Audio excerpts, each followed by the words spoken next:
Welcome back to the ＳիվիլNet podcast. I'm your host, Patrick Elliott. I'm delighted to be joined today by friend Dr. Armen Kherlopian. He's a scientist and investor on the advisory board of a NASA-backed institute and the CEO at Covenant Venture Capital. Armen, thank you for, Dr. Armen, thank you for hopping on. Pleasure to be here, Patrick. So we actually want to talk about Starlink, right? The famous Elon Musk's Starlink. There's been a concerted push to bring Starlink to Armenia. So what would be the absolute necessity to have Starlink here? What are the economic and security benefits of having it in Armenia? Yeah, Starlink represents a key enablement for internet independence. So whether it's Armenia as a landlocked country, an island nation of Seychelles, Mongolia with two massive neighbors, Brazil dealing with floods, or a remote part of the US, there's typically one physical cable that will enable internet access. And you typically need 10 hops to reach your information destination.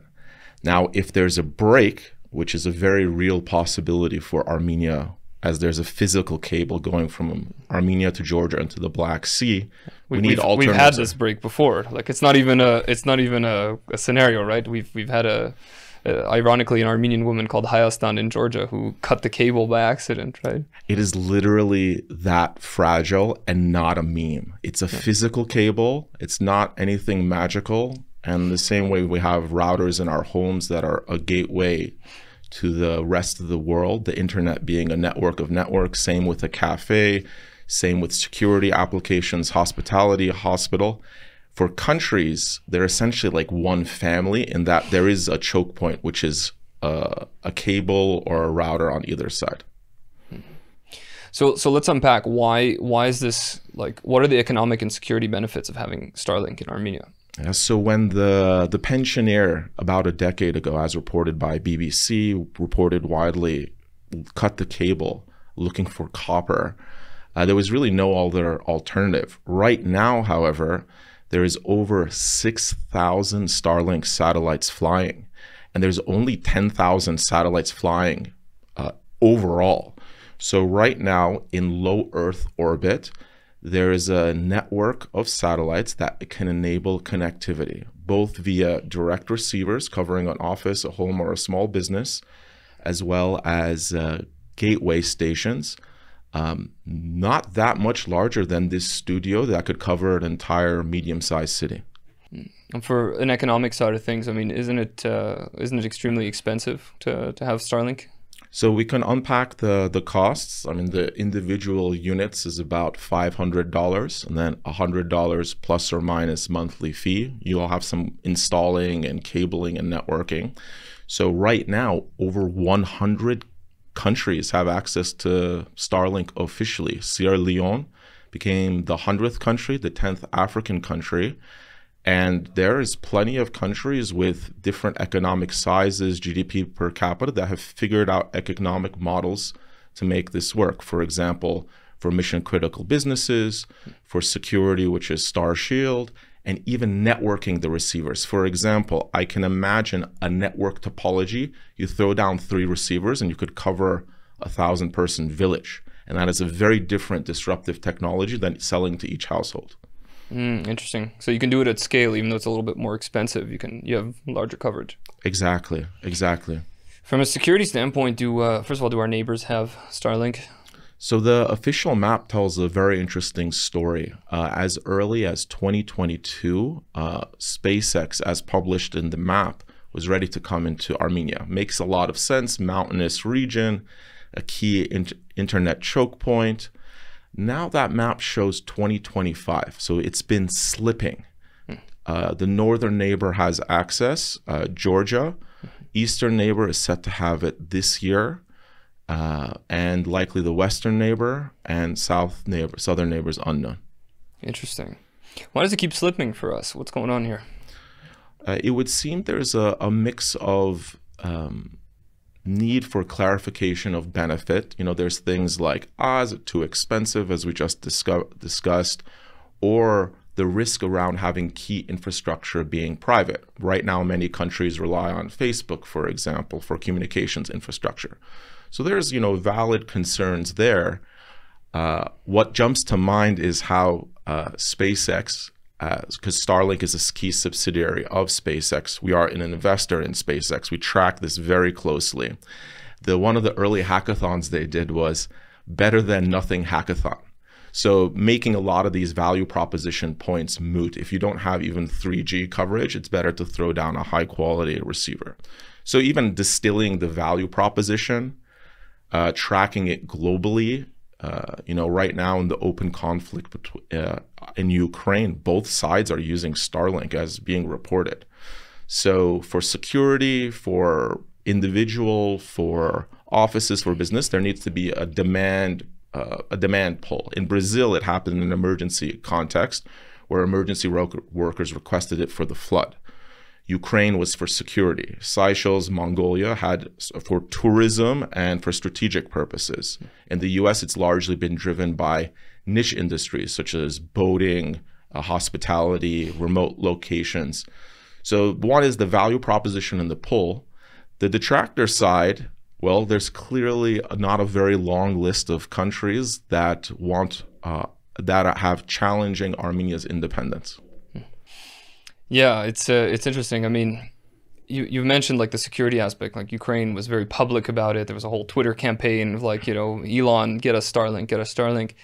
What would be some of the security implications for Armenia? I mean, first of all, is the data more secure if it's going through Starlink? I mean, right now, since you have that cable, these are unsubstantiated, so I don't know if it makes sense. But essentially, the Azerbaijan has either some kind of a stake in the internet cable that passes from Georgia to Europe. In other words, all of our information actually goes through there. I don't know how true or not true that is, but obviously there's some very serious concerns we have about data protection. So is Starlink more secure, less secure? What are the security and defense implications of having Starlink? Yeah, here there is a paradox. Typically, more control yields more security. In this type of disruptive technology, it's actually less control that leads to more security.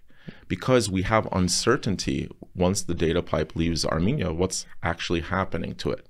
So different access points, one main data pipe that the different providers are connecting to for 85% of the internet, that's a major point of failure.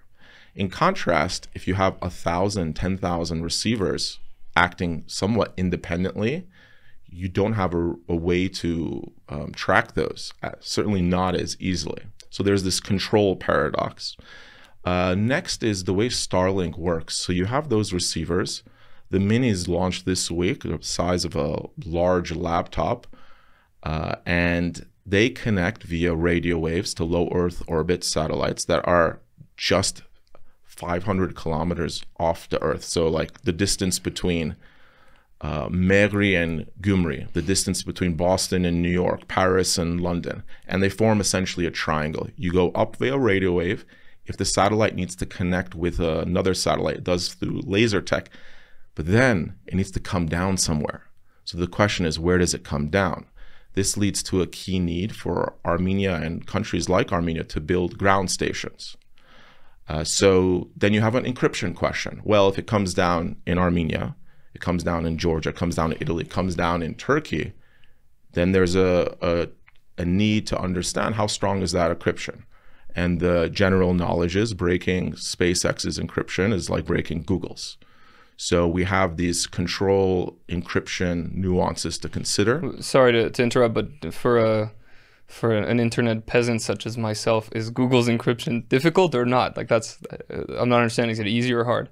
Yeah, so this is incredibly difficult. Okay, incredibly difficult. So then you're saying that Starlink's encryption is extremely difficult then as well. Correct. And there's something even poetic, I would say. If you have one country attacking another country, in this scenario, you could use the other country's infrastructure to defend yourself. So it's a very different way of looking at it. Where's the data packets moving? Wouldn't it be better to have that in Armenia though, to build a station here, a ground station? It's the diversification. So there's things called community gateway stations. Those are currently priced at 1,250,000. Those could cover almost an entire province. So building 10 of those makes a lot of sense. Interesting. Have you ever received the business card of any of our ministers here or any government employee? Being very active in the Armenia technology scene. Armenia in many ways is like Estonia that is being revitalized by its tech sector. So yes. So you must have noticed that their official email addresses always are at mail.ru. So I don't know about how concerned they really are with encryption and security, even though officially they might say that they are, right? But it's kind of embarrassing when I see these. I get these cards from ministers and I see that at mail.ru. I go, really, dude, really? It's a intriguing example. At the end, it comes down to benchmarking. What is the state of the current internet? What is the state of communication networks? Whether it's a coffee shop or the defense of a country, entrepreneurs, military strategists have to consider disruptive technology. Well, so I'm still not fully convinced on how disruptive this can be from a security standpoint. I mean, why is it an absolute necessity? I mean, can't we just rely on what we're already using? Yeah, so right now, if that main internet pipe is broken, and either by accident, by bribe, by military action, and existing cell towers are fixed so they can be attacked via rocket attack, for example, a country can go dark. And in Armenia, we certainly don't want Armenia to be simply a larger Artsakh. So when we consider energy infrastructure, internet infrastructure, these are foundational to coordinate a defense as well as stay connected to the world. Armenia is a fascinating place. Finland, 7% of its GDP is Nokia. Armenia is on that trajectory where you have very strong companies that are paying taxes, that have versatile problem-solving capability, will strengthen economically. So as every day, month, and year pass, the economy becomes that much more sensitive to disruption from the internet. Yeah, that's kind of what I wanted to touch up on. Arminjan, don't you think that it would make sense in a situation to have, I don't know, UAT or any of the large, IT organizations in Armenia to kind of pressure the government and say, hey, we need this. Here's why this makes sense economically. And then when it comes to Armenia, go, by the way, this also has these security implications. I'm most certainly in favor of that. Trade unions, individual companies, large taxpayers. I mean, I remember even last week seeing one of the coffee shop owners saying the power outage impacted daily sales. Of course. So there's a range, and if we take this systematically, from a village to the village leader, from a town person to a town leader, to the Mars, to the provinces, to the different cities, to the central government, to the different entities responsible for economy, for security. That's the way we're going to move the needle. Is there any movement on that front? Do you see some kind of, is there starting to be a concerted push from the private sector to kind of push the government, I don't know, economy ministry, high-tech ministry, or even defense ministry to go, hey guys, we need this? I know that there's been a very big boom in our defense sector lately, for example, the private side of things. I mean, they have a lot of pull. They're the recipients of quite a large share of the public budget. Is there starting to be some kind of joint effort to get this done faster than 2025, 2026? I'm seeing some movement. Our current trajectory, unfortunately, it looks like we may very well be delayed to 2026. So now is the time to accelerate that action from private citizens to corporations. And this really relates to the connection between our scientific bodies and leadership of the country. This is a very key and serious need, and action is required. So why is there such an urgency compared to 2025 to 2026? Is it really that big a deal? It's 6 months to a year and a half away. So the difference of getting gear into Ukraine during a conflict or Brazil during a flood is a country like Armenia is that during an emergency time, we've had past examples where even if a request is made for gear or aid, borders can be closed. Yeah. So it's that much more important. And I could see even a beautiful example where, an almost absurd example, that the early adopters are 1,000 cafes, and then the army asks for those cafes Starlink units. So right now I'm actively indexing and benchmarking what is the demand. And again, it's a fantastic case study. The mountainous terrain, the current footprint, and even interoperability with the current telecom infrastructure. So there is a concept called backhaul. You could have the backhaul once the phone connects to a cell tower, not be that cable up through Georgia, but actually be Starlink. And from the end user, there's no actual difference, but the network is actually more resilient because it can switch over. And what are some of the main hindrances for Armenia receiving Starlink? What have you seen? What have you noticed? I mean, if the date is supposed to be 2025 and it looks like it's going to be 2026, what are the speed bumps that we're hitting? So there is a technical step. The spectrum regulator, which is a body within the Ministry of High Tech, needs to release the spectrum. And in different countries, what wavelengths, what frequency spectrums, are allocated to different technologies and use. So that's an active step. Now, in terms of blocking entities, different organizations that may have a stake in the use of the spectrum need to not block that action. And that's basically how it works in every country. So that review process needs to be completed in a timely way.